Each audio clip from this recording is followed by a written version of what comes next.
How are you? I have been driving for at least 2 hours straight. Yeah.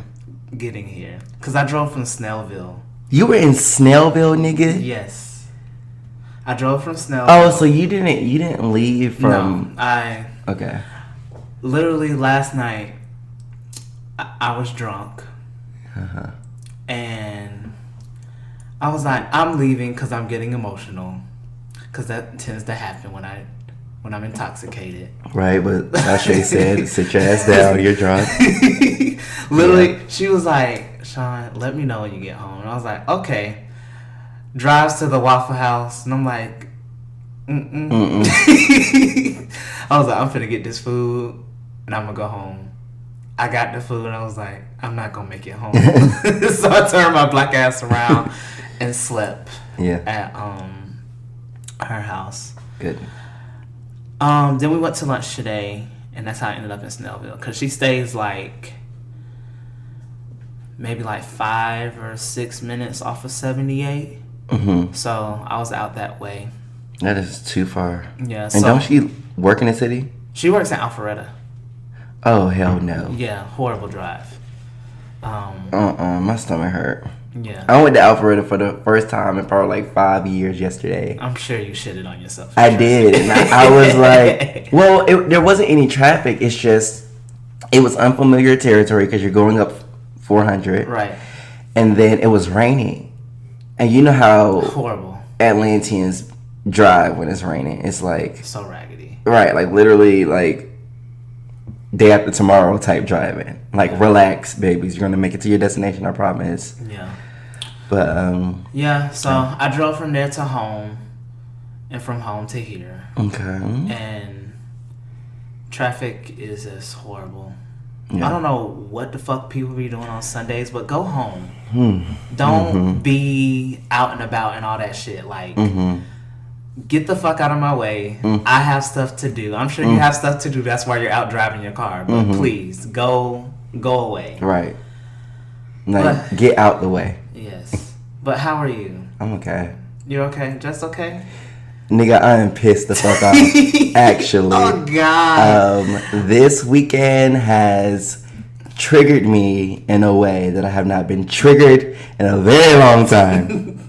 And the reason why is because I was about to jump into the deep end, okay? I was about to go straight into it. So I got to give y'all some backstory. So, I was fortunate enough to have 2 friends who have birthdays this weekend, both of which... Oh, shit. It is Ariel's birthday. Today's Ariel's birthday? Yes. Oh, turn out. That's why she's a flight attendant. She's always somewhere having fun. But, so I called myself going out to celebrate 2 of my friends' birthdays because I was fortunate enough to have 2 really close friends who had birthdays that fell within a few days of each other. And so I planned out my weekend. I was like, I'm going to enjoy Friday and Saturday with one, and then the other one had plans that I knew of on Sunday. And so I was like, all right, I'm about to make this, this work. It's going to be a nice little fun-filled, celebratory weekend or whatever the fuck. And so on Friday, after having a really long day at the office and just wanting to unwind, I go and hang out, or attempt to at least, hang out with one of these friends at this very straight-facing club called Sweet Food Lounge. And it is off of Ivan Allen Boulevard. Is that what it is? In front of the aquarium. And so I get my shit together. I go all the way out there. And I was literally about to do my hair, but I never got around to it. So I put on a hat because I'm like, girl, I'm not finna be going out there. I'm going to style my hair with a motherfucking hat because, bitch, I ain't got time for it. And so... get to the front of the line. I got my ticket and everything. Get to the front of the line. And I'm told by the bouncer that I cannot enter the club with a hat on. And so I look at him and I said, why not? He was like, well, that's the male dress code. That's the male dress code. And I was like, I don't give a fuck. I'm wearing this hat inside. He was like, well, you can pay $20. And I was like, to wear a hat? I was like, no, I'm not finna go into this hot ass room with all these musty ass people and leave my hat up here for it to probably never be seen again. I was like, fuck that shit. And so I turned around. I was like, that's dead. And I texted my girl Demaya, and I was like, bitch, they got me fucked up. I'm leaving. See you tomorrow. We'll try again. I felt so bad. But at the same time, I'm not going to patronize a place or give my time, energy, oxygen to a place. Or I'm not going to say oxygen. I'm going to say CO2 because that's what we exude, CO2. I'm not finna, and barely sucking out oxygen because it probably just smelled like black and mouths and booty meat. Yeah, and stanky pussy. Period. And I wasn't gonna go in there and patronize shit with them not taking me as I am. Like, if Jesus can take me this way, you can too. Period. Yeah. And so that was one instance. And then today I turn around and I go to the second France festivities, which was brunch at Sweet George's Juke Joint off of Peachtree, I think. Yes. And they said the same shit, talking about some males can't wear hats. And I'm like, and I'm having a conversation with all these niggas because it's a whole bunch of niggas. Oh, it was another all black spot. And I'm like, y'all see my hair. If your hair wasn't done and somebody said that you couldn't come in a place because your hair was styled a certain way, how would you feel? And they were like, well, it's not our fault. It's the owner's fault. Well, technically that's what they said. They didn't say it like that, but they were basically like, yeah, the owner is just a rule that the owner has. And I was like, fuck the owner. Let me get his number. And so I'm going to be calling him, and I'm going to be calling the people at Sweet Food Lounge tomorrow and let them know about how insensitive they are to black men with long hair that want to wear their fucking hairstyle in the goddamn hat. And that's on period. Yeah. And that's not the first time that I've been subjected to some type of discrimination because of a fuck ass dress code. Like, it's 2019, and I can understand if my hat said bend over backwards, pop your pussy, but my hat literally is a Nike swoosh. You can kiss my blackest of ass. Like, I'm so tired of these tired ass dress codes that only apply to men. Like, if women can come in here wearing these sundresses and these pencil skirts and these stiletto heels that are 10 inches tall and just be looking any type of way, but men can't come in with a white t-shirt on and a baseball cap, like, bitch, get the fuck out my face. Like, I understand these places having like dress codes and there being some type of formality and, you know, it's their place or their rules, blah blah blah, all the other bullshit. But I think it's a very thin line between having those standards for your organization and just being blatantly disrespectful and just like inconsiderate. Because, bitch, it take me 4 hours to do my goddamn hair. And I was actually in the middle of doing my hair when I realized that I had to go to brunch. And so I'm like, you know, I'm out here trying to celebrate my friend's birthday party. I shouldn't have to go out of my way if I'm going somewhere and I'm patronizing that place. So that shit kind of pissed me off. But, well, I'm sorry to hear that. They won't be seeing me no more. They'll be hearing from me, but they won't be seeing me. Yeah. If I see them again, it's going to be in somebody's courtroom. I hope they respond positively. And if they don't, I'm acting the black fuck up. I'm acting up. Oh, Jesus. I'm tired of it. I'm tired of being in places and feeling smaller because of the state of my hair. I had an internship and was fucking discriminated against. I do not take that shit lightly. Yeah. I had to fuck off. But anyway, that's a very heavy way to start the podcast. Very. And I mean, it's just going to get heavier from this point on. Because today, we are talking about motherfucking politics, bitch. Y'all ready for this? Yes. We about to exercise our First Amendment right. Freedom of what? Dick. That is my First Amendment right. I don't know about y'all. I am fucking screaming. You have the right to slang this dick. Oh, Jesus Christ. Have mercy, God. But on that note, I'm going to introduce our first official guest to the podcast. Guest. You're so aggy. I am. I don't even know if that picked up correctly on the mic, but probably not. Fuck it, we'll see. So, I'm going to introduce my good old friend, Aaron Keenan. Hi, guys. Yeah. Class. I'm excited to be here. I'm glad you're here with us. Yes. We have our very own like political analyst here today. I was actually trying to look up what amendment gay marriage is under. And then I was going to be like, actually, that's the 15th Amendment or whatever, but I couldn't find it in time, so yeah. Is it an amendment? I don't know. It's somewhere. I think it's somewhere in the Constitution, yes. Oh, so I didn't know that. Yeah. Oh, cool.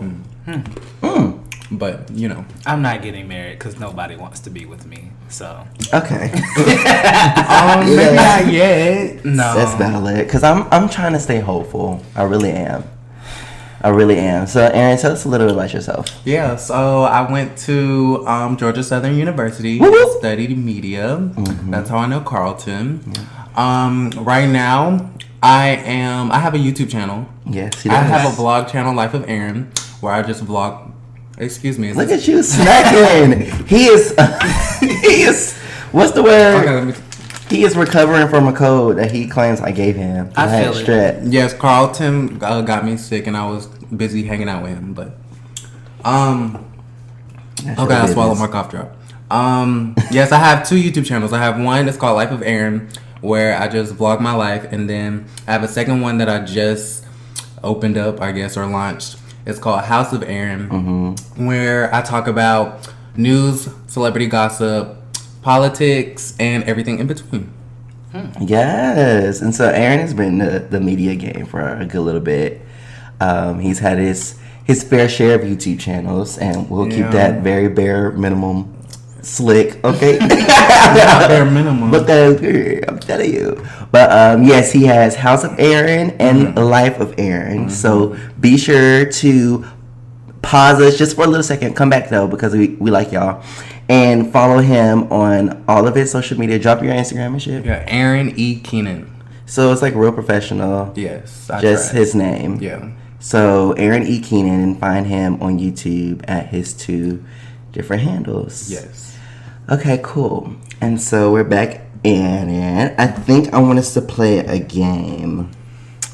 A game? Yes, a fucking game. I have downloaded so many mobile games. Really? It makes no sense. Mobile games like what? Yes.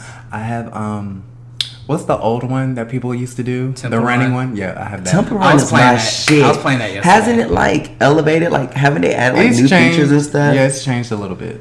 But it's still like But it's still the the standard. same, Yeah. Because Temple Run, Fruit Ninja, like that was around the time where I didn't fuck with Fruit Ninja though. I didn't really start fucking with Fruit Ninja until they started putting it into arcades and stuff. Oh, with the big display screen? Yeah, because like both of those game platforms existed around the time where they were doing a lot of like conversion to like arcade games. And so it was Temple Run, it was Fruit Ninja. What was another one? I have no idea. What's the it games- like? Tap Revolution? That converged over, I think. Yeah, but that was one of the more earlier ones. That was an old ass game though. Right, because I still remember the original Xbox, the white one with the green on the inside. The 360? Oh yeah. Is that the three? That's not the. Is that the I think the original one? 360 was a Oh, white I have one. no idea. Oh, well. White. Maybe I don't know games. Look, Clearly, Jesus. I'm telling myself. I just know that they had that big clunky ass mat that didn't work half the time, and whoever was living downstairs was pissed off all the time because you was stomping on the damn ground. LOL.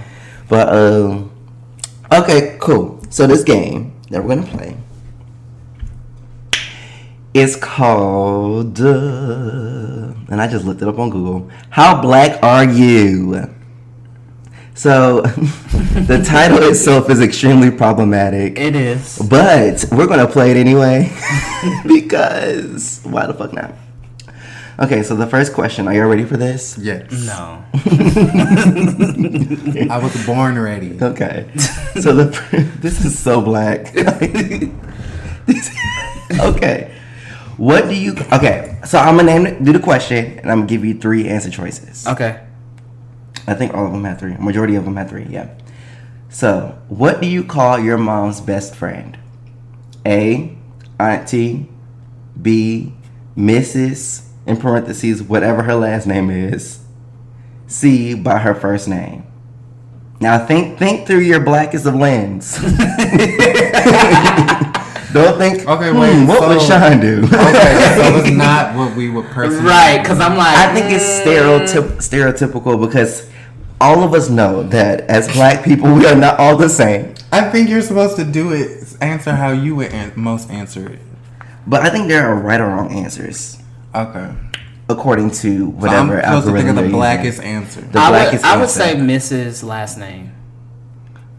I think the blackest is the auntie one. I'm not calling nobody my damn Me auntie. neither. I'm calling you by your first name. I call my mom best friend's auntie. No. That's how they were introduced to me. No. No, sorry. So the correct answer is auntie. Okay, so You are next not one. my aunt. I'm not calling you my aunt. I mean, No. Next. I mean.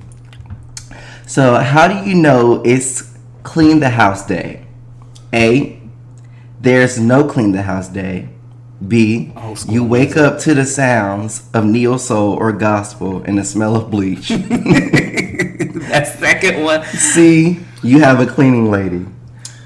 You wake up to the sound. Yeah, the second The one. The neo soul. music. Anita Baker at 10 o'clock in the morning on Saturday. Yeah, some Kurt Franklin. Maybe some Michael Jackson may slip in there. And you know it's time. Yeah. In Kenya's household, it was Kim.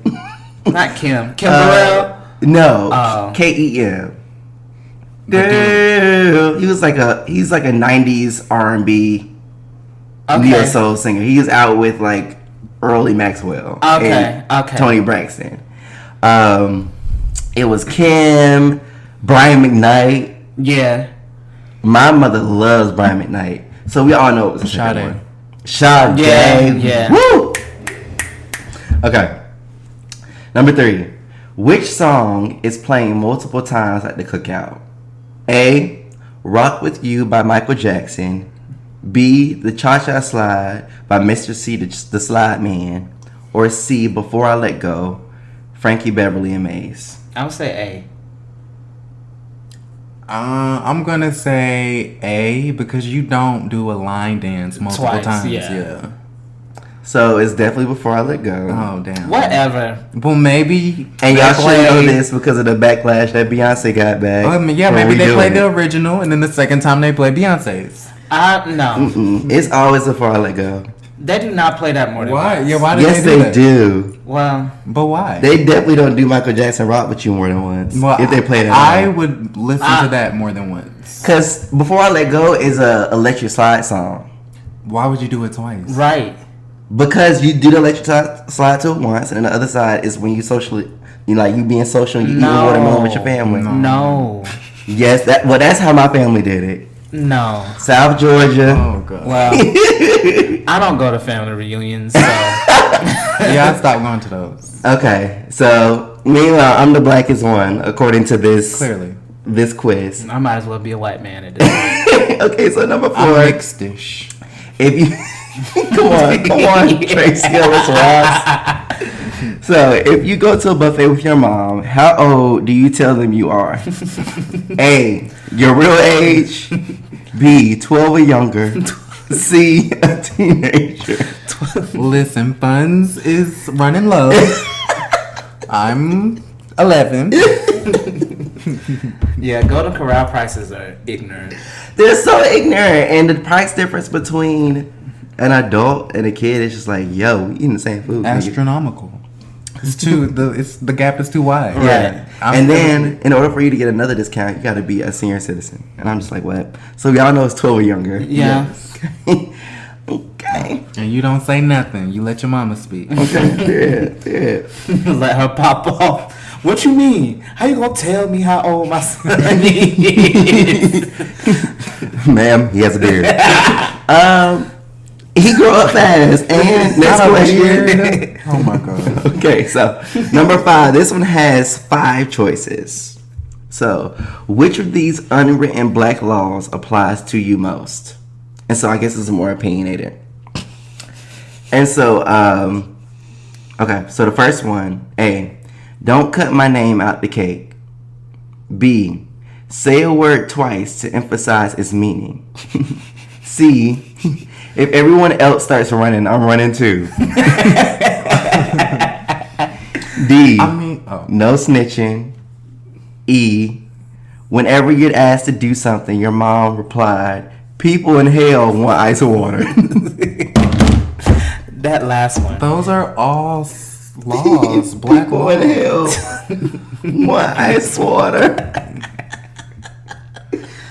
Jeez. Yeah, those are all. Because we was doing the name, don't touch my name, don't cut my name out. Okay, so they all correct. I think the biggest thing for me was if everyone else start running, I'm running too. Because last year at Black Pride, there was a stampede of black lesbians just running, and I don't even know. I still don't have the whole story, but I saw them thunding toward my way, and I picked my feet up, and I got the thunding too. I looked back, and there was a sea of Bud Light bottles, broken glasses, shoes, lawn chairs. People dropped all their shit and ran. No, this is Black Pride. So literally, that's just what I've seen. They said that they were shooting, but I think it was just like a really intense fight, and there was something happened. I think people just completely misread the situation and started running. Yeah. But per this unwritten law of the blacks, I relate when to everyone the one. starts running, you start running too, bitch. I relate to the one where you say it twice to emphasize, but I feel like that's a generational thing. I feel like that's a younger black thing that we do. Like, I'm for real, for real. Oh yeah, Like, I need to say it twice so you know. for real, for real. Like, what's another one? I don't know. Like dead ass. Like maybe not. I don't know. But For real is a we good be saying one. them twice. Yeah. Or maybe it's like, like when somebody's trying to, instead of giving the definition, or like, oh no, that's not a good one. Oh, we lit. We lit. Yeah, No. yeah. Well, I was thinking like, Yeah. when people be trying to make a point, or like they're trying to like make a name reference or something, so they be like, Billy, and they be like, Billy who? Billy. Billy. No, Yeah. I don't know. I see it. This needs to have an appendix so that we can refer to what the hell they mean.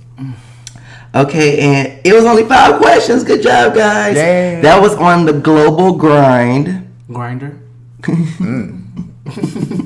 No, that was.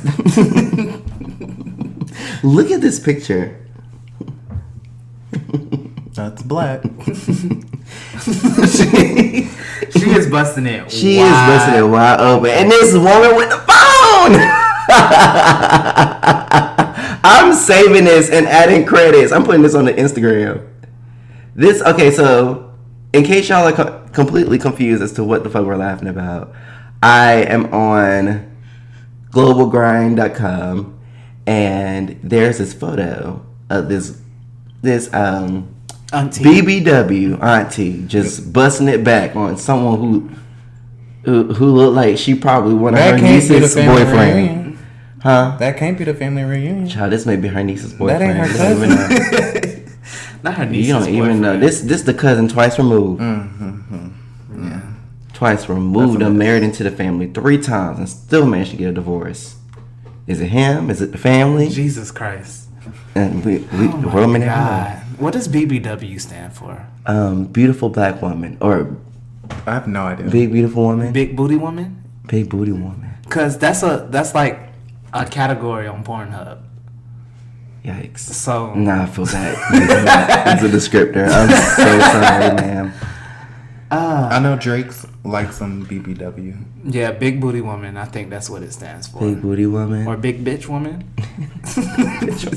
That's a double entendre. Is that what it's called? When you use like the same word back to back? Double entendre. Okay, cool. And so today we're here to talk about politics. Yay! Yay. And the dynamics of this conversation so far has just been so very interesting. Yes. We've gone about talking about how bullshit organizations just love discriminating against folks with hats on.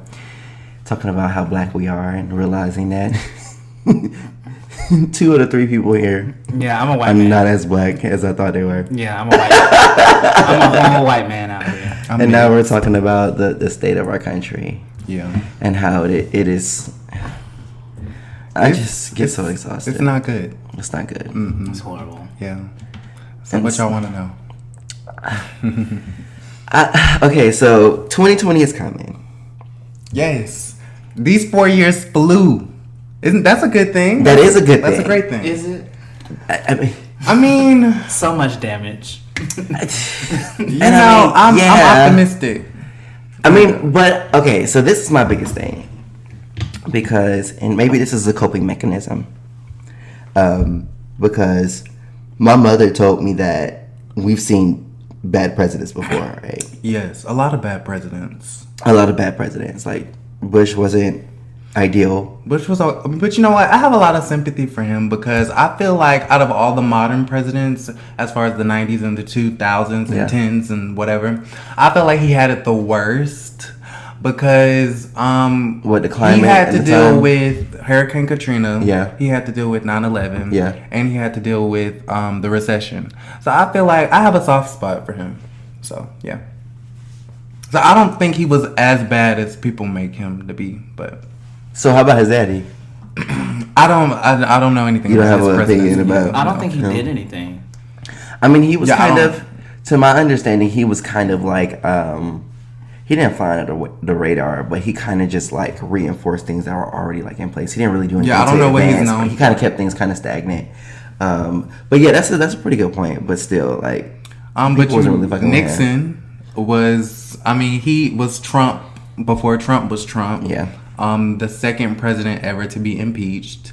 So he was a really bad president, and he's like Trump is like a spitting image of him. They're kind of the same person. It's like history repeating itself. In what ways? Well, he was, he sent, and you guys remember, what was it called? Not something Gates. The Watergate scandal? Yeah. Yes, Watergate scandal, where they had wiretapped or something, or tried to spy on the Democratic National Committee, whatever. Mm-hmm. And so he was just involved with a lot of crimes. And that's kind of similar to Trump, where Trump is like involved in a lot of crimes, but kind of just doesn't care. And back then, you didn't have social media, you didn't have Fox News, you didn't have crazy people in the media defending a criminal like how you do now. Right, there was a lot more accountability. Right, right. But even then, that was a very interesting thing because he was the president, they were trying to like water down the situation significantly. With who, Trump? No, with Nixon. Nixon, okay. Yeah. Because that was a process to getting. I mean, the process to getting a president impeached is just that, a process. Yes. Because you go through all this and you go through all these initiations to get them to this point, and then, but at the same time, But I think the it's hardest just like, part is you have to convince the people that this is a good idea. Right. And I think that's what we're going through now is like, has Trump done something so bad to where we need to go through an impeachment? Right. And I feel like a lot of people are like, duh. And then a lot of people are like, I don't know. So, yeah. Yeah, so as of right now, I've been doing my research, but not to the extent that Aaron has. Aaron is like obsessed, and I have another friend who is extremely obsessed about like politics too, and like a lot of my understanding. Because Sean, have you been watching the debates at all? I've been dabbling. I've sort of been all over the place when it comes to the current state that we're in. I think my focus has been more so. I guess I'm trying to figure out what's the best for the black community and what our issues are and what we need to be focusing on moving forward. And I'm sort of gauging my research after that off of what I'm sort of finding in what we need for black communities and what's affecting me personally. So I haven't really been keeping up. I watched a little bit of the Democratic debate, but I think I'm just catching up on what Trump has actually been doing before I start making decisions for myself and what has actually been going on. Because I started what was it? I started looking into like what he was doing foreign policy wise this past couple of weeks, sort of just getting a feel for that. So I'm sort of all over the place. I'm not really in one place on one candidate. So, do you like Trump? Like, how do you feel about him? I mean, I don't think he's a person who needs to be in office.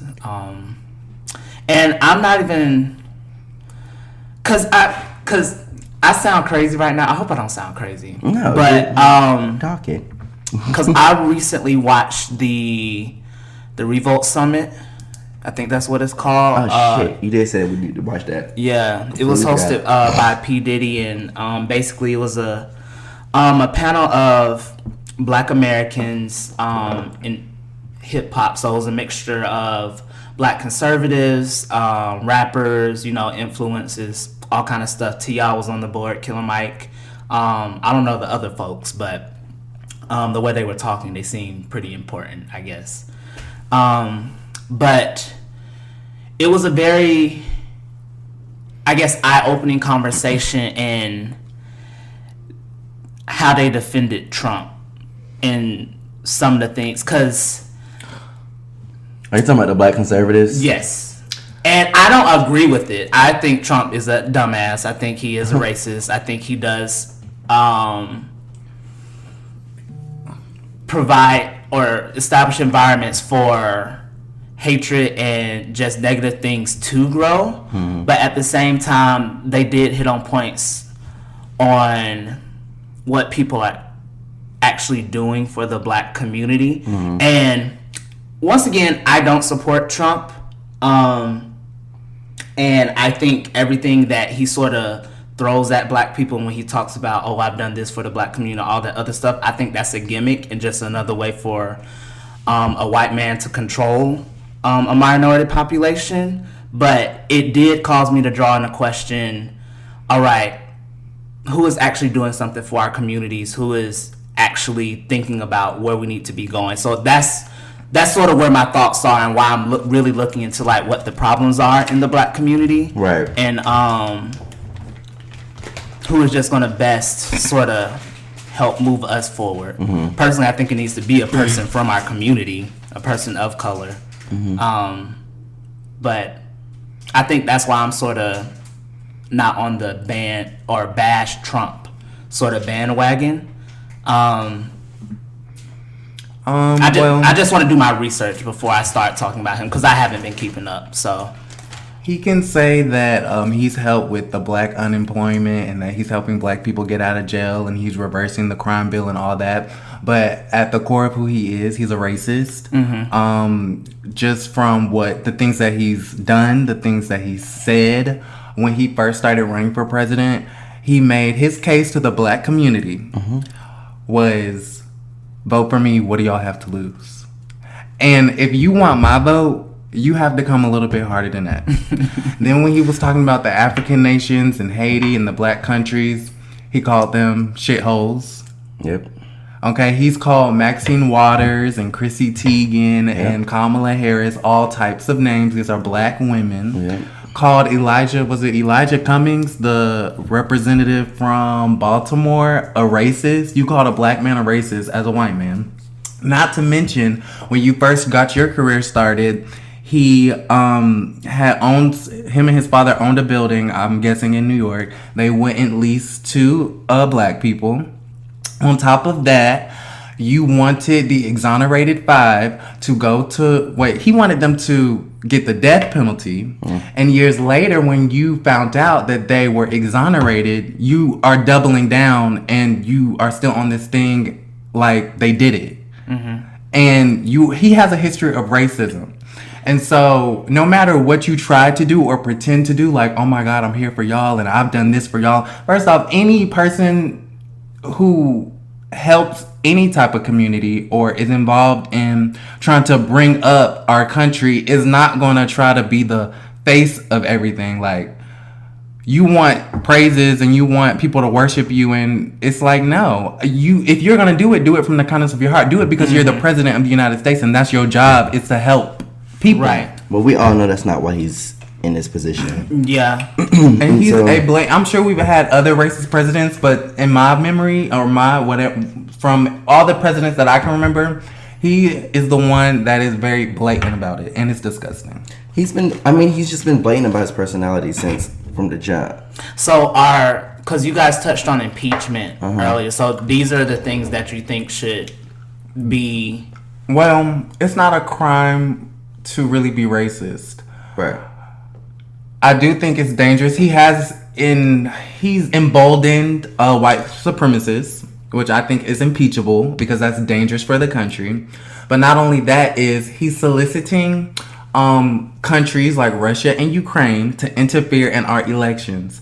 And that, to me, is an impeachable offense, and you need to go. Mm-hmm. He should have been impeached forever ago. I just didn't want that Neanderthal Pence to be in office. I just don't like the way he carries himself. Like, that's really why I don't like him, because I don't really keep up with like all of the things that he's done. Mm-hmm. But just the things that I do see, like I've never seen a president or anybody of that type of stature talk to people the way that he's talked to people and insult people the way that he's insulted people. Like I that's why I don't fuck with him as a president. Yeah, it makes me very uncomfortable, honestly.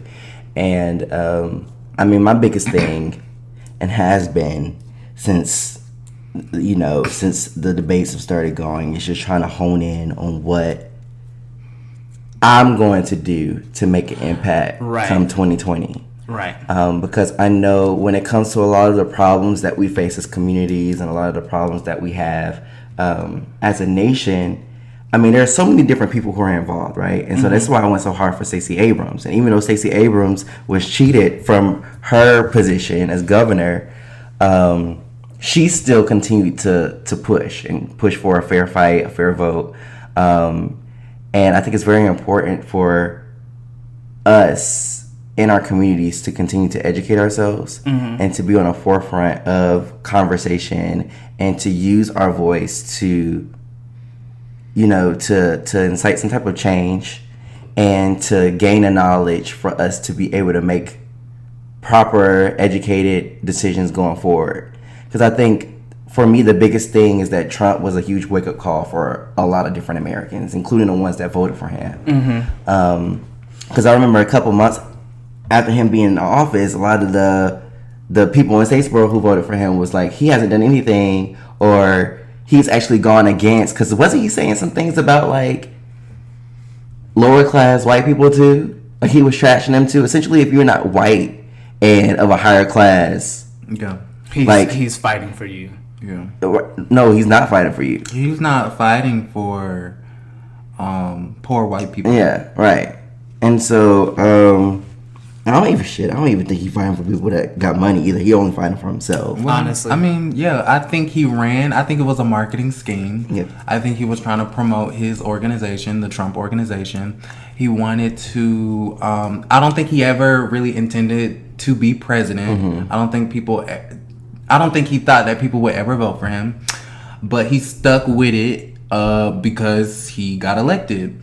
And the thing that really makes me upset is that he is best friends with Vladimir Putin, who is the dictator of Russia. Okay, Russia is probably our biggest enemy. But your best friends, our president. But your best friends with the dictator of this country. Yeah, and that's why I really started looking into the foreign policy piece. Because I saw something about. Are you guys familiar with NATO? Yes. And what that is?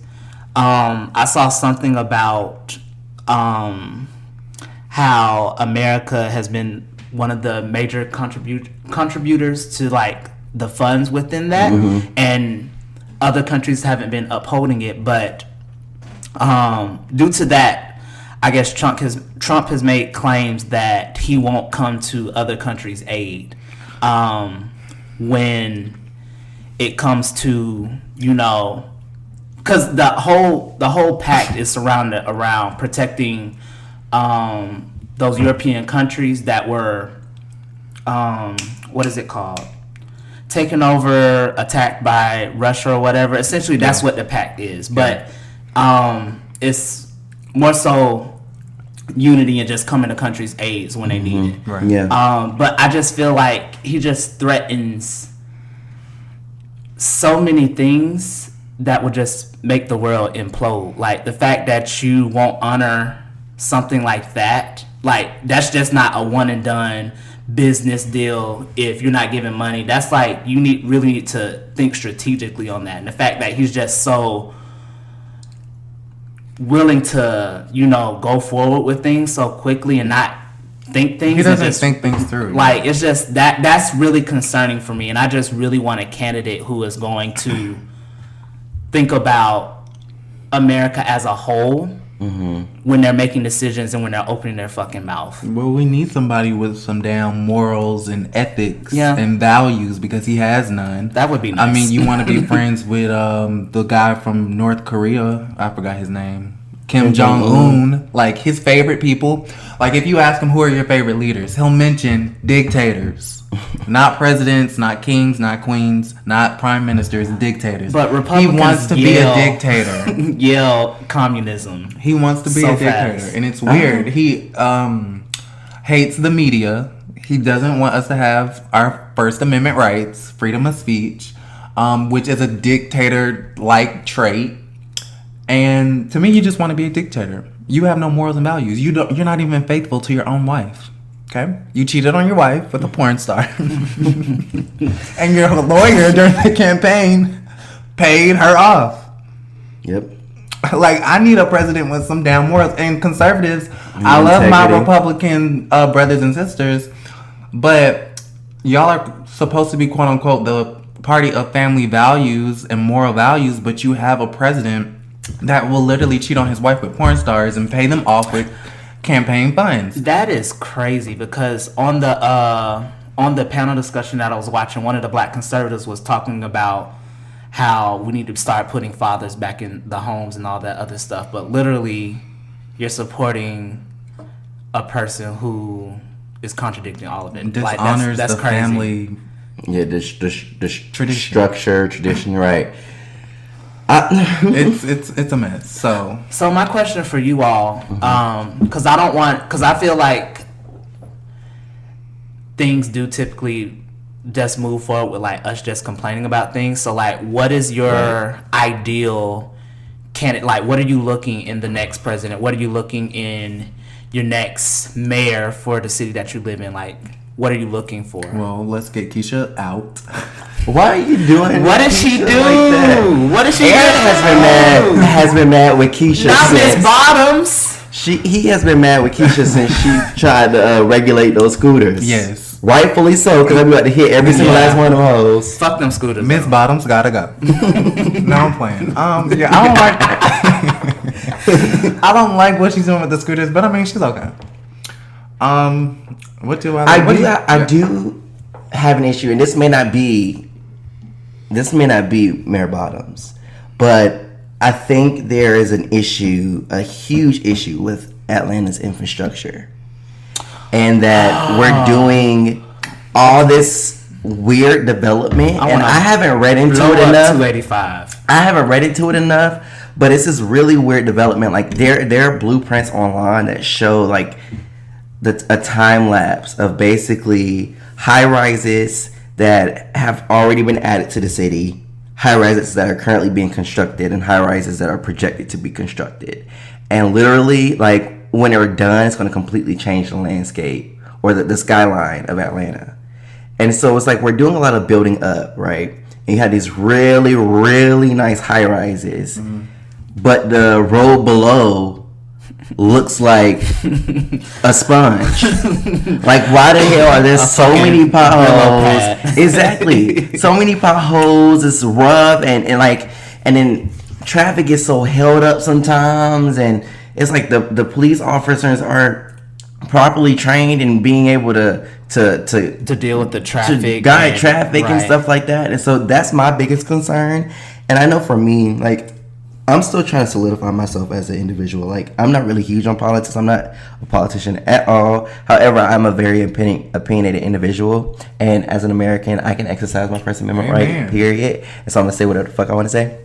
But I am trying to get more involved in the mayor's office and get more involved in just, like, the political realm, period, because they need to hear these type of things. Like, I feel like the people who are actually actively showing up to the meetings are 70 are the people that aren't really voicing these concerns and dealing them in or being able to do much about them, right? Our generation really needs to speak up. Right, because we do a lot of, like what you said, Sean, like, that's a valid point. We do a lot of complaining, right? But we're not sitting here and saying, or like we'll share something, like we'll see a 23-year-old who's actively doing something, or like it's a 16-year-old, she has Asperger's. She is like she has a huge platform on like climate change and what's the environmentalism? Yeah. And she goes to Congress all the time, and she's 16 years old. But it's like we literally have to start embodying the words that we're saying and putting them into actions, you know? Yeah. And exercising our rights and going to these places and talking about our concerns and things like that. And so that'll probably be my biggest thing. I'm sure there are other things that could be a little better, but ultimately, to go back to your question, Sean, I am really looking for somebody who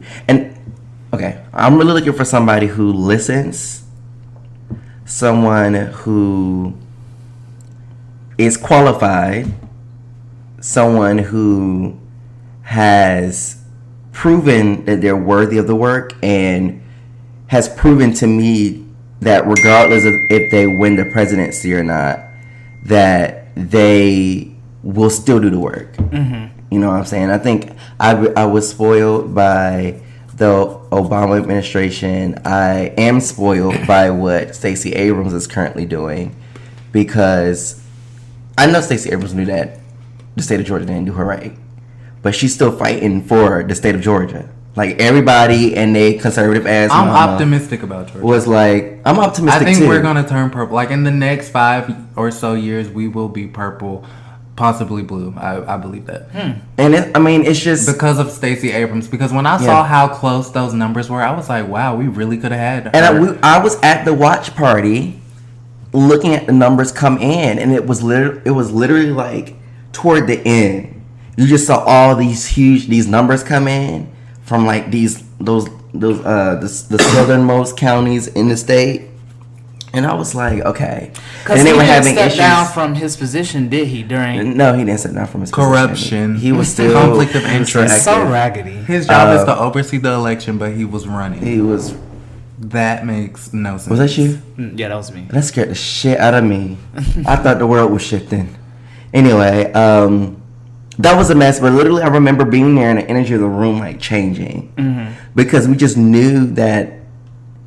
Granted, I'm very optimistic too, because we really have some really passionate people. Do you think she should run again?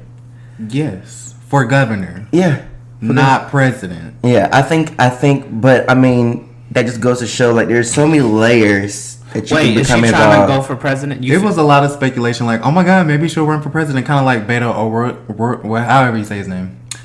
He was running for governor of Texas at the same time Stacey was running for Georgia, and he actually ended up running for president. And I was like, why? Like, try to get your state together. Like, no. And that's how I feel about Stacey. Like, she is. I feel like she'll be a good player. She is a brilliant woman and super smart. I know that there are a lot of people, like, now that I've seen her come to light, I know that there are people in Washington who have this very similar like ways about themselves, and they're working, you know. And so having that piece of optimism on my end just makes it a little easier for me to want to be able to do something and know that something's going to happen. You know, even though it may not be tomorrow, it's like doing nothing literally will result in nothing, right? And I think it's very frustrating how a lot of people complain and they don't do anything. But then they turn around and they talk mess, or they complicate the lives of people who are actually doing stuff. You know what I'm saying? And don't vote. And don't vote. Oh my God. That is a big thing. When I was door knocking last year, I'm not going to vote. People literally, did you door knock? Did I do what? Door knock. No. Did you ever go door knock? No. Well, I door knocked last year, and the amount of black men who said that they were not going to vote because they felt as if their vote did not matter was infuriating me. And that's what they are banking on. Republicans, they're banking on that. For us to feel discouraged, to feel like our vote doesn't matter. But they have that sense of traditional just value when it comes to voting. Because they understand how important it is. Mm-hmm. And even Republicans who don't even know what the fuck they voting for, they get their ass and go to the voting polls. And they vote no matter what. They vote no matter what. So that's the thing I like about them. It's like, they don't care if it's Trump or not. We don't care if we have a corrupt politician. We put our person in. Right, we gonna vote, goddammit. And so that's me. How about you, Aaron? What do you want to see out of? I think the two major things that I'm looking for in a candidate is I need to know that you care about me. Because that's number one. And then I need to know that you, I have to feel like I trust you. And I think that's the most important thing. I feel like if you care about me, then you'll try to do right. You may not get everything right. You may not do everything you do. I may not like it. Right. But as long as I feel like you care, I think you'll go about things the right way. So I feel like that's what I'm most likely looking for. Yeah, that's real. Because I think just what I've seen with what's going on at the border and what's going on in the streets, I just want somebody who cares and has, everybody's a person, everybody deserves a decent life. Not a decent life, but a good life. Yeah. They deserve to be satisfied, happy, right, content, and especially if you're a citizen of this country. So regardless what race, what minority, whatever, like, I want someone fighting for all of that and not just spouting Mexico is the problem, illegal immigration is the problem, like, not just spouting all these different things, like actually going about figuring out, all right, how are we going to deal with this tactfully? How are we going to deal with this the correct way, you know? And really figuring out healthy ways of dealing with things. Because I just feel like we just base arguments off of hate and lack of understanding. Because, like, illegal immigration, like, that's not just... People aren't just coming over here because, you know... I want to fuck up America's economy. Like, that's not the reason people are coming over here. That whole conversation, because literally the United States would not exist if immigration did not occur. Look, like, y'all literally went about wiping out stealing somebody's land, a good bit of my ancestors, bringing the other part of my ancestry here.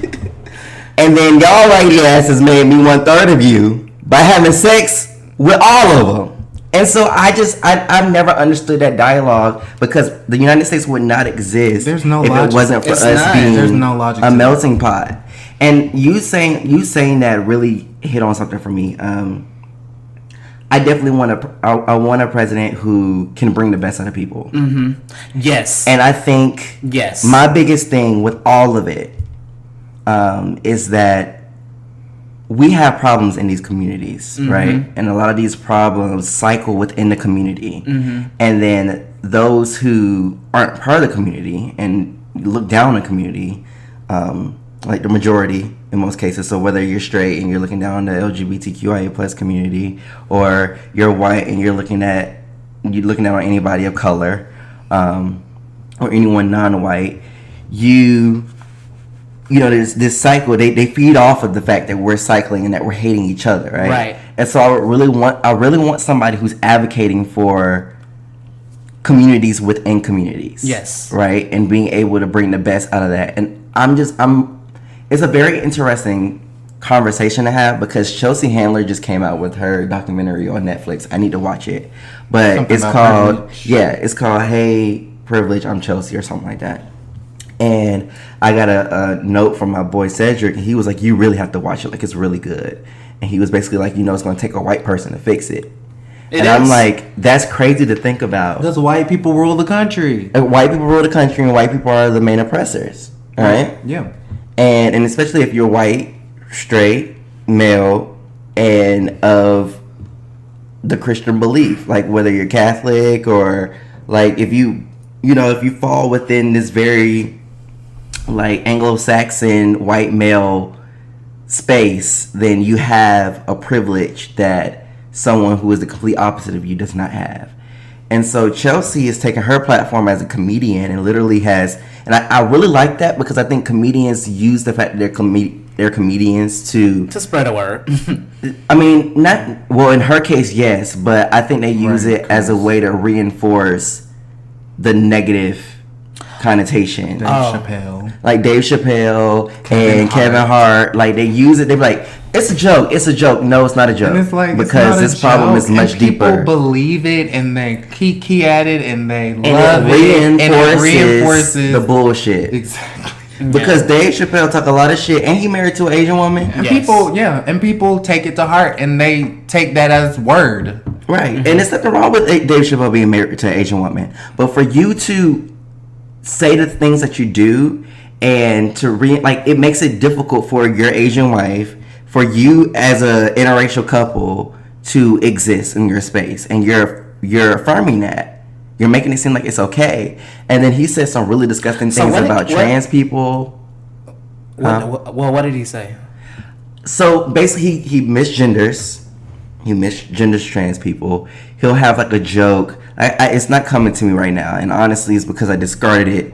I haven't even watched it. But this was a stand-up special that came out some years ago, and I remember being really disgusted because I was upstairs in my mother's room, like trying to download something onto my Fire Stick, and my mom and stepdad were downstairs watching it, and I was just overhearing him say some just very off the wall shit about trans people, and I don't remember exactly what it was, but I do know it was very insensitive, and it's just like people talk about this political correctness and how people are very sensitive, and we kind of touched on this conversation the other day when it was me, you, and Kiara, but it's just like you may think it's this climate of political correctness, but and sensitivity to things, but people for real, like these are true concerns that people have. Like words hurt. Yeah. They affect people. Yeah. People commit suicide. People, do things that they probably wouldn't do in their right mind just because of the things that people have said onto them about how they exist. Because it's damaging. And it is damaging. And like I'm someone who exists in my skin. I sometimes get and I mean this is actually full circle because it's exactly why I get so frustrated with people talking about me and my damn hats. If I want to be somewhere and exist in my fucking hat, I should be able to do so. Like you need to be more concerned about the amount of people that's in this bitch to see if it's enough people in the case of a fire if they can evacuate, or if there's a somebody wanted to have a shooting spree, there's enough people here or enough security around that can nullify the situation. That's what you need to be concerned about, and not whether or not my black ass got a hat on. Yeah. And so it's depressing.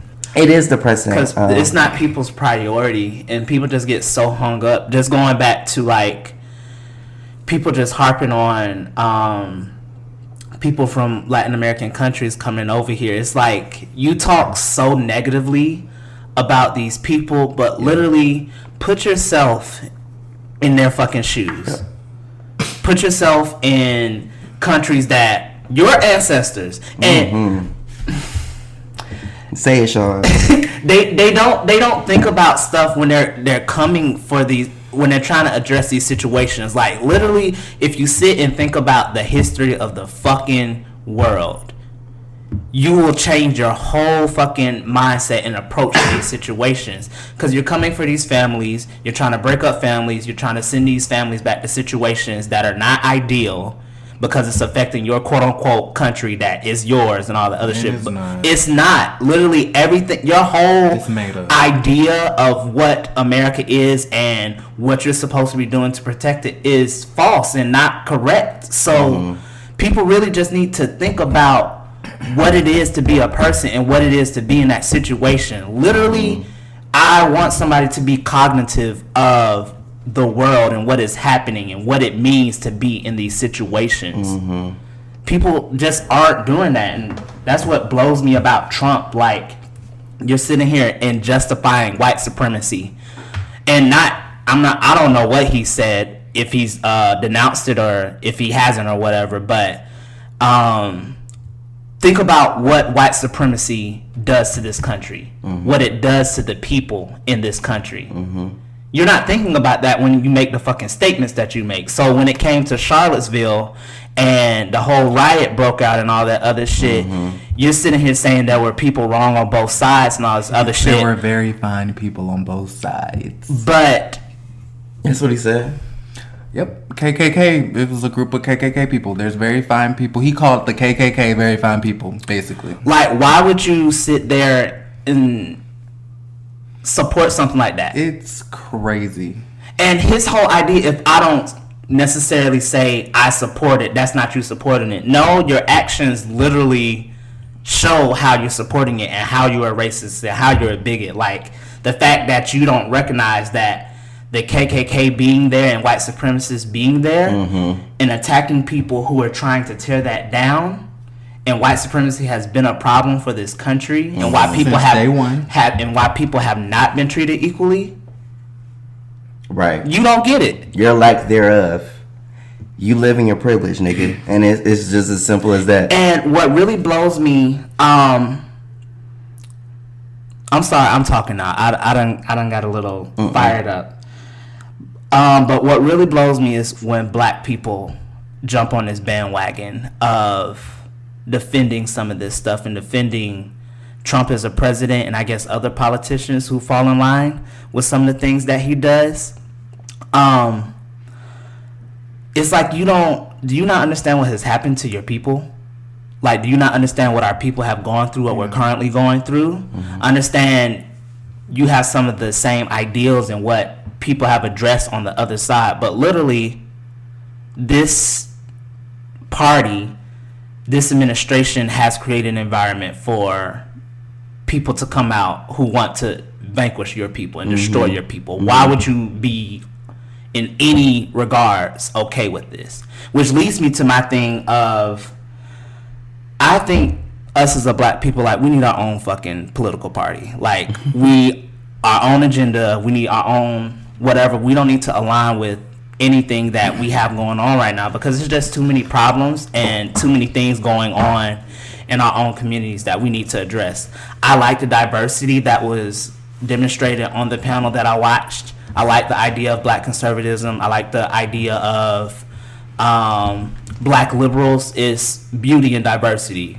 Is beauty in all of our color, same shit, all that good shit or whatever. But literally, we need to come together as a people and figure out what's best for us and present that to the people. We pick our candidate based on that. We need to get on align when it comes to that, because I'm just tired of the whole. Because white people can fucking come together and make some shit change.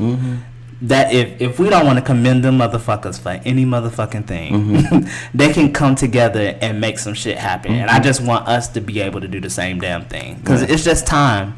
I'm tired of everything that is happening. I'm so tired. It's a space to be in, but it definitely does start at home. There's that root thing that I think is missing, that sense of community and respect for each other. I think that's another thing. Respect is like God. Yeah, definitely.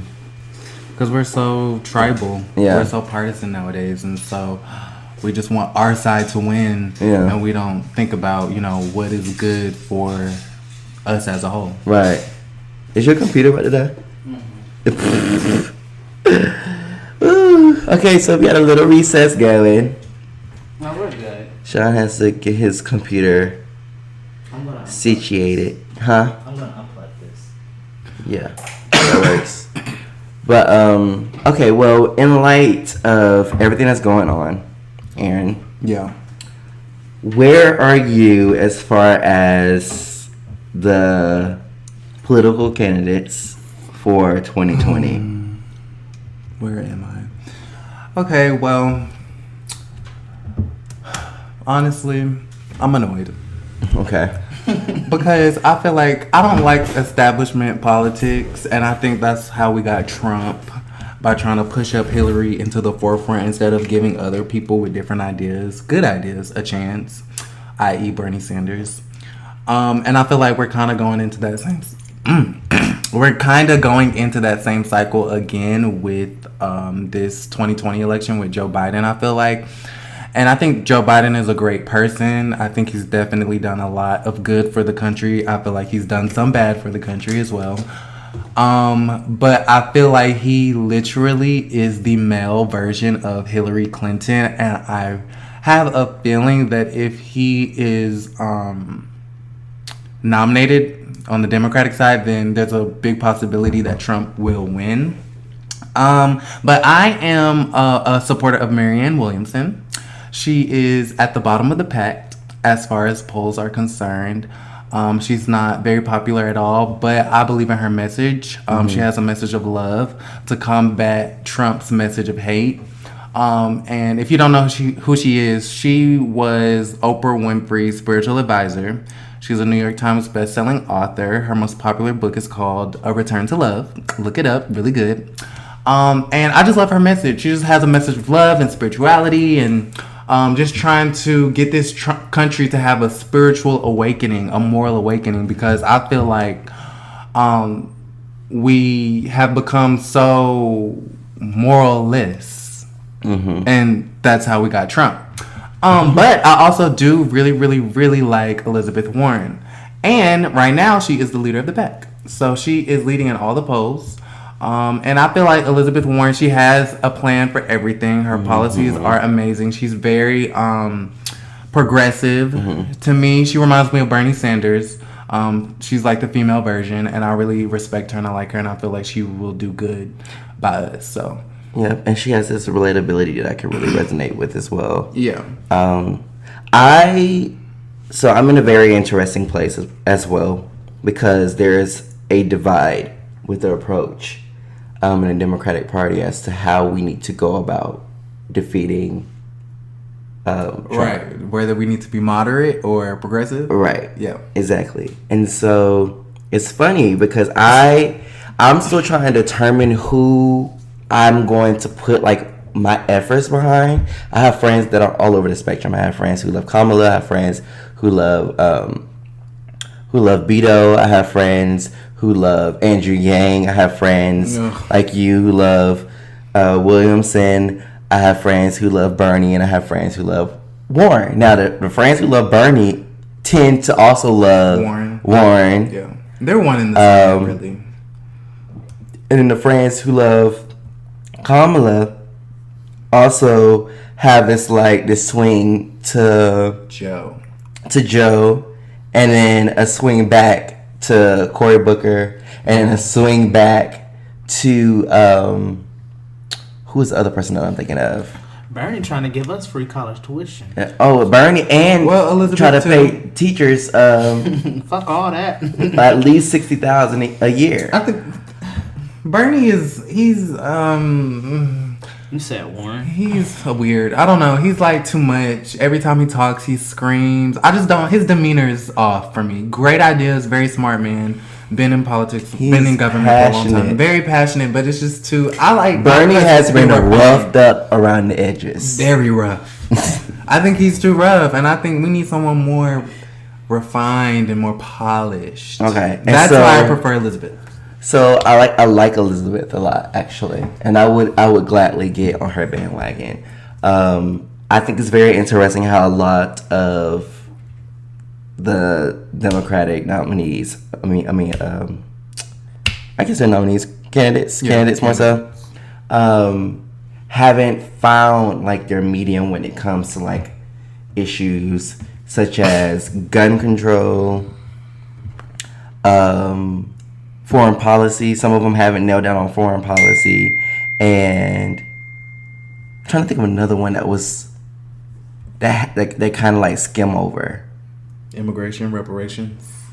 Yes, reparations. I think it's reparations more so than immigration. I think Marianne Williamson has the best idea or plan as far as reparations. So how do you feel about that? I never was really able to wrap my head around. Me neither until recently, because when I was growing up, I went to a white elementary school, middle school.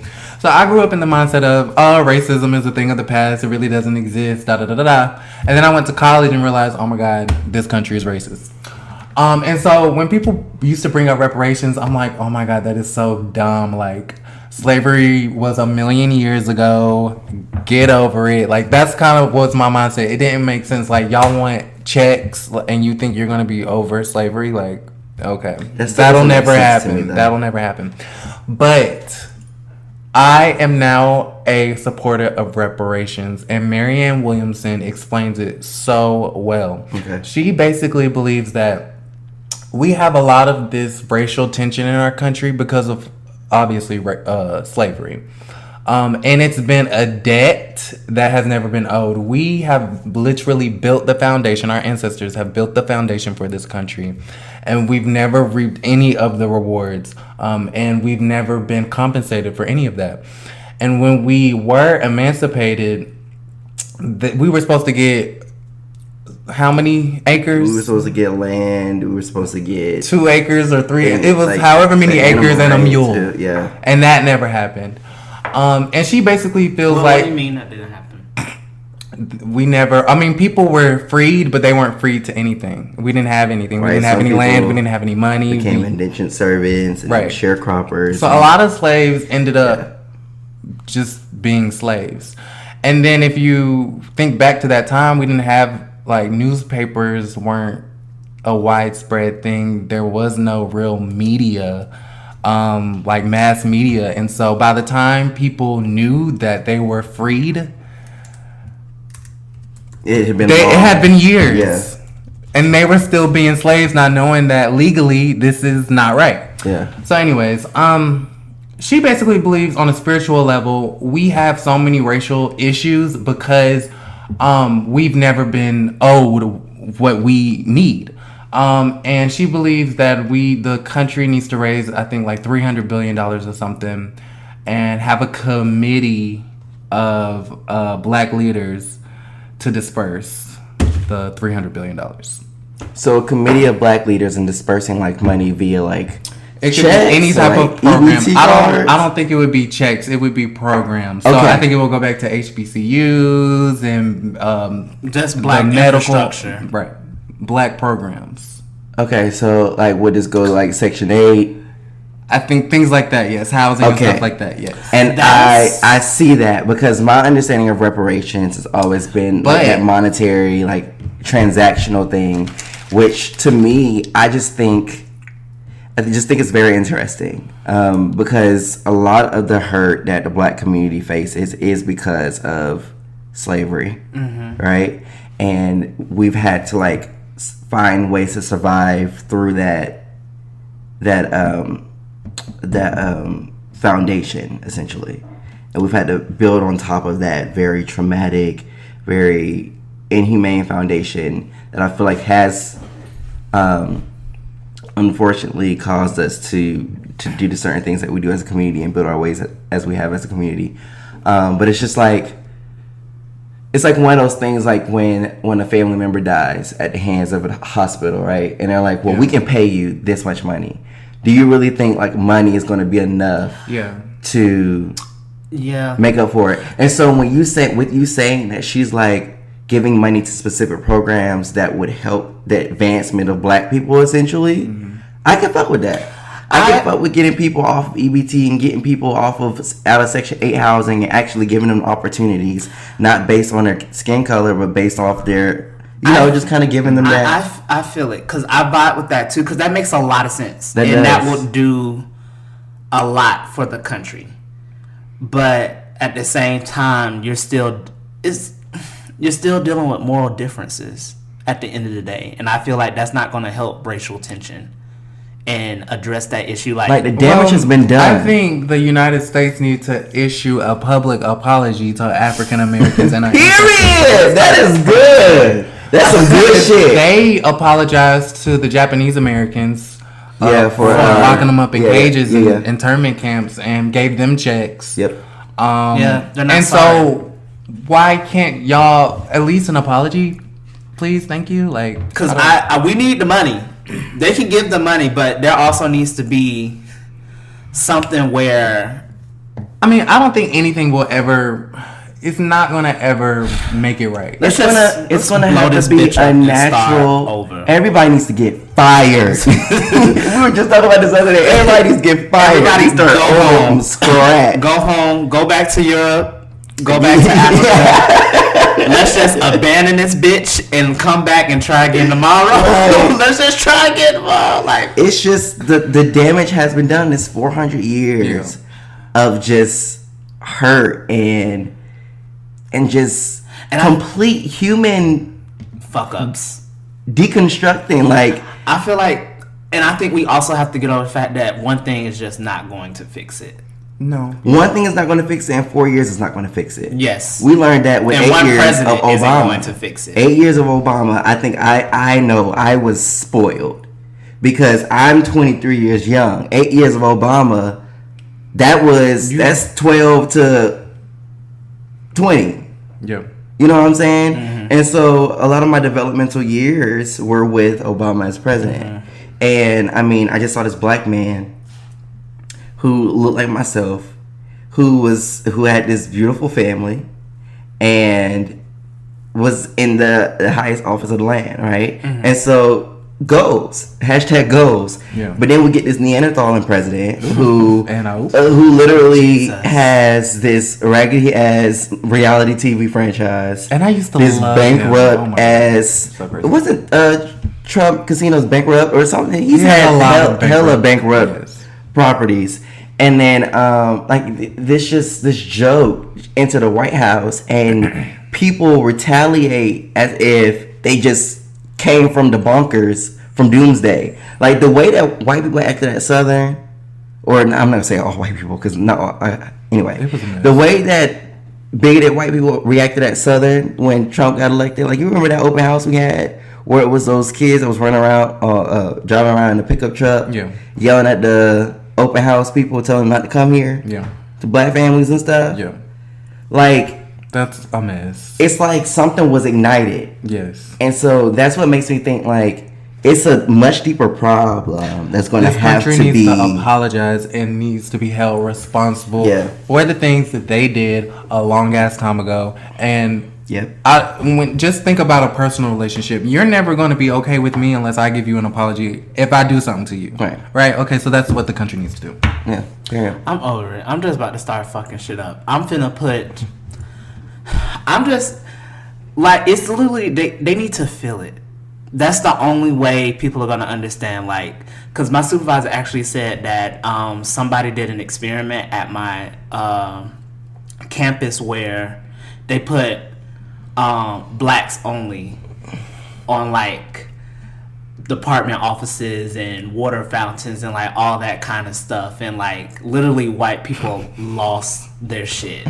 They're like, what is this? You do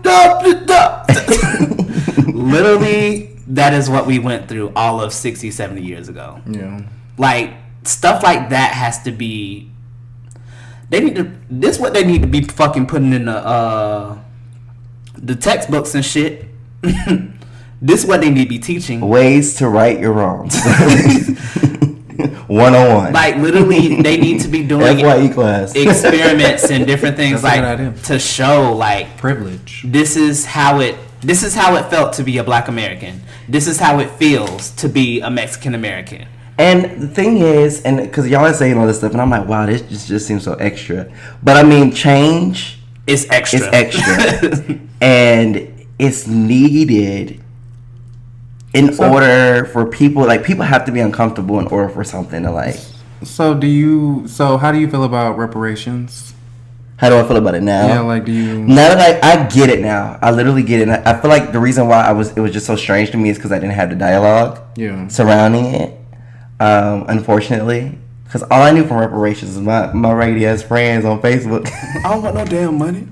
My friends on Facebook, they've joined like reparations groups where white people are in the groups, and if it's like a day like on Juneteenth, that's what 6/19, right? 619 is Juneteenth. Like, people in the chat will send people like $6.19 and say reparations.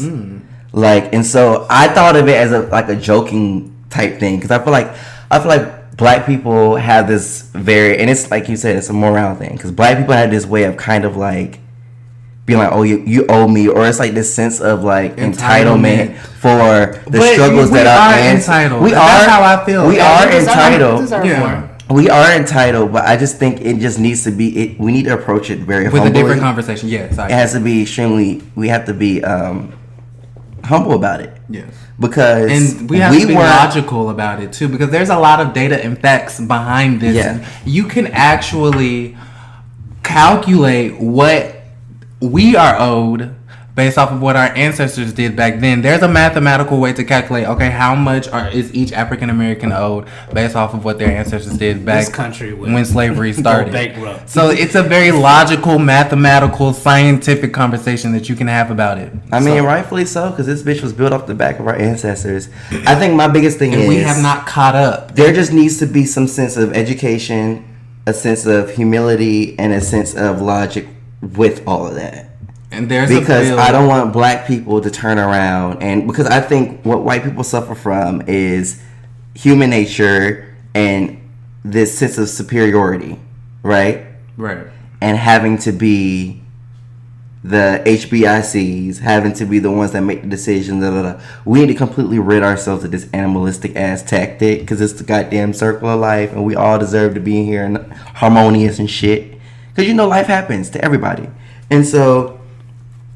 It's very interesting conversation, but I definitely get where that lies. There's a bill that they're trying to get passed so that Congress can at least do the research on how reparations could happen. And it's not a bill to either do reparations or not. It's just, do we want to research it? They need to pass that bill. So, because on the flip side of that, are we even going to take it? Will HBCUs take money? Will they? I mean, from the things that I hear about Morehouse, no offense.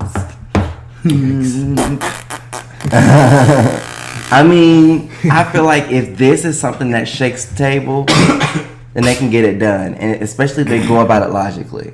I just don't want my people to be like, oh shit, like we do a refund checks. Oh shit, let me just do. Just like it needs to be a less transfer. Something needs to happen, and maybe it's not something that happens immediately. Maybe it takes more of us trying to figure things out as a society and getting to that point. Andrew Yang wants to do a freedom dividend where he gives out $1,000 a month to each American. How do you feel about that? I think that's very interesting too. Run me my check. I love Andrew Yang. Give me my That's money. Weird to me. I don't know. Give me my money. Like, I would love... I could definitely use that. That would be amazing, but... I think that regardless of where you stand in the conversation, whether you're Republican, Democratic, liberal, conservative, libertarian, part of the Green Party, look, Black Booty Party. I think the biggest thing is knowing that everybody isn't going to be 100% satisfied. Right. Never. But you can definitely do things to push us in the right direction. And I know getting goddamn well that the Trump administration needs to get the fuck out. And so vote blue 2020. Do your goddamn research. Who do you like? Do your fucking research. I actually like a lot of the same people that you like. Okay. Honestly, I really don't care. They're all better than Trump. Yeah. So. I like Warren and Sanders a lot. Yeah. Okay. I like them a lot. I'm ready to dive into this a little bit more. And so, y'all, this is not a political podcast, and we're not trying to be politically correct. We're just trying to express our black ass opinions about things because we can.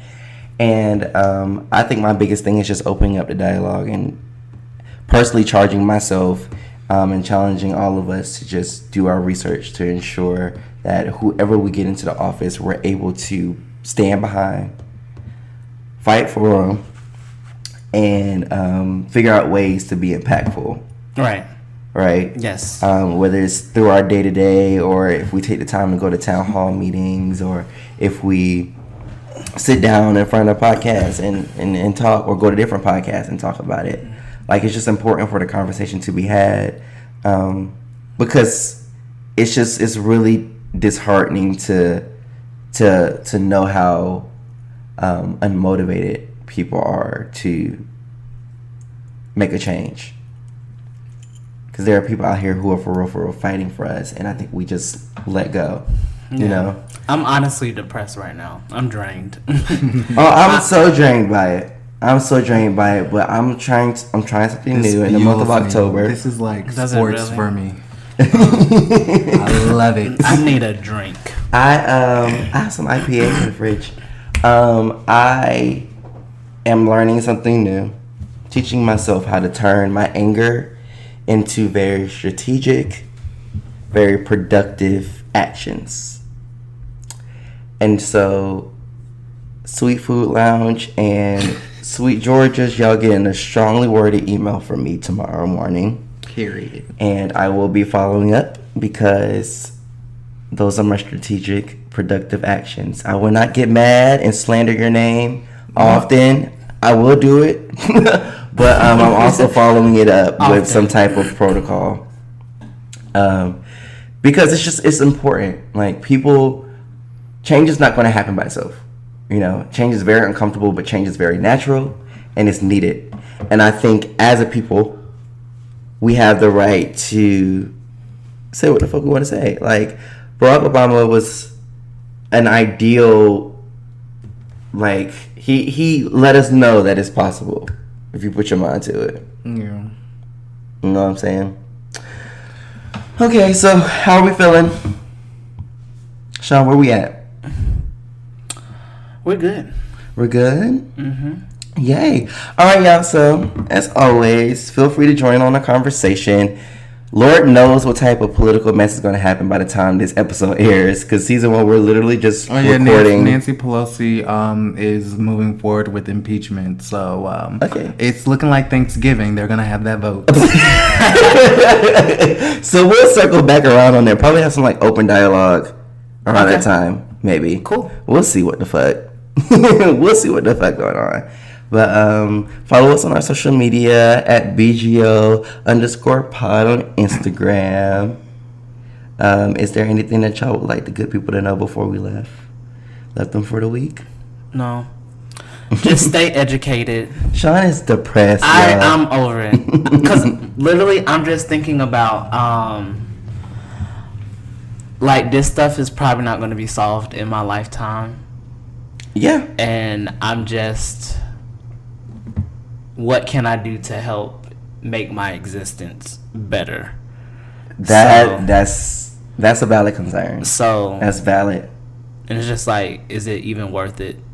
Because that's probably another thing with me with reparations. And that's existing as a bisexual male. That's existing as a black man. That's existing as a person who lives in America. Like, you have to do what you can to solidify your happiness. But look at MLK. Like, when they was going through what they was going through, like, they probably felt the same thing. Like, is this even worth it? Like, we just still gonna get the shortest end of the stick. All of them. And guess what? I mean, we've made a little bit of progress. Harriet Tubman. Harriet.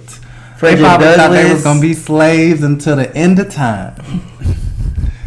And look at us, just having conversations in front of 2 USB mics, in front of 2 MacBooks. Right, drinking at water fountains. Drinking at water fountains. Look, going to school with other folks. With colored folks. Non-colored folks. Jesus Christ. Non-English speaking folks. People before us made the strides, and I feel like, if anything, like, we just need to help out. I think that was the main thing with that girl with the climate change thing. Like, we have to think about the generations after us. Like, It may not get better for us, but we need to at least speak up and fight for people who are coming after. Yep. So that's all. We have to be strong as a generation now, so the generations behind us. And it's draining. It is draining. It's a cycle. We're gonna have bad, corrupt politicians. We're gonna go through bad things as a country, and we're gonna go through good things. So it's all the good and the bad. It's all the same. Well, I will leave you two with something, and our audience with something. I think I admire the both of you as black men. And I think it's very important that we continue to stay motivated through everything, because I feel like if anything, like we can be a part of that change. You know, we can incite the change, and it may be small or it may be huge. We don't know yet, but I know that a lot of people that I love and admire in Hollywood, like I love the Janet Mocks of the world. I love Laverne Cox, because they stand firm in their identities and they don't let anything shake them. And Lord knows how they go home and feel at the end of the night. But at the end of the day, they're making an impact. And I feel the same way about us. And so, to the people who are listening, if you've ever felt as if your vote didn't matter, that your voice didn't matter, that your understanding, your interpretation of things didn't matter, stop it. Take a breather. Stop it! Breathe in. I've never dated a girl like this. Breathe out. Meanwhile, he's still talking. We were rooting for you. We were all rooting for you. We're still rooting for you. And so just take a step back. Sean, you are a nut. Take a step back and just figure out how we're going to get through this. Like, we really are. We may have a gay president.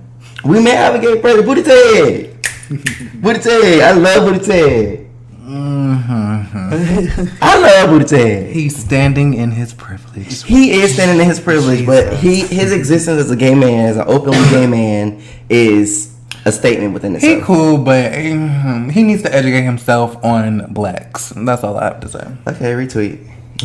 Anywho. What do you want to say, Kay? This is you signing off. You're going to be signing off the show. Okay, well, we are black, gay, and okay. Zing. Zing. Okay, y'all. So that's it for another episode. We'll see y'all later on. Create a great day.